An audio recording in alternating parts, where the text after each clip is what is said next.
আলী রাদিয়াল্লাহু তাআলা আনহু ফাতিমা রাদিয়াল্লাহু তাআলা আনহুকে প্রশ্ন করলেন, ও ফাতিমা, তুমি কাঁদছো কেন? ফাতিমা কোনো উত্তর দিলেন না। ফাতিমা আরো জোরে জোরে কাঁদতে লাগলেন। আলী রাদিয়াল্লাহু তাআলা আনহু কয়েকবার প্রশ্ন করার পরে ফাতিমা রাদিয়াল্লাহু তাআলা আনহু কাঁদতে কাঁদতে বলেন, ও আলী, আমি স্বপ্নের মধ্যে দেখতেছি আমার আব্বাজান হযরত মুহাম্মদ রাসূলুল্লাহ সাল্লাল্লাহু আলাইহি ওয়াসাল্লাম আমার ঘরের মধ্যে ঢুকে কি যেন তালাশ করতেছেন। ঘর থেকে বাইর হওয়ার সময় আমি পিছন দিকে থেকে আমার আব্বাজানকে ডাক দিলাম, ও আব্বাজান, আপনি কি তালাশ করতেছেন?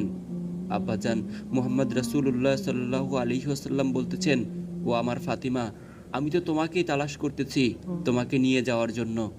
আরও বললেন, ও আমার ফাতিমা, আজকে তো তুমি রোজা রাখবা, সাহরি করবা আলীর দস্তরখানায়, আর ইফতার করবা আমি আব্বাজানের দস্তরখানায়।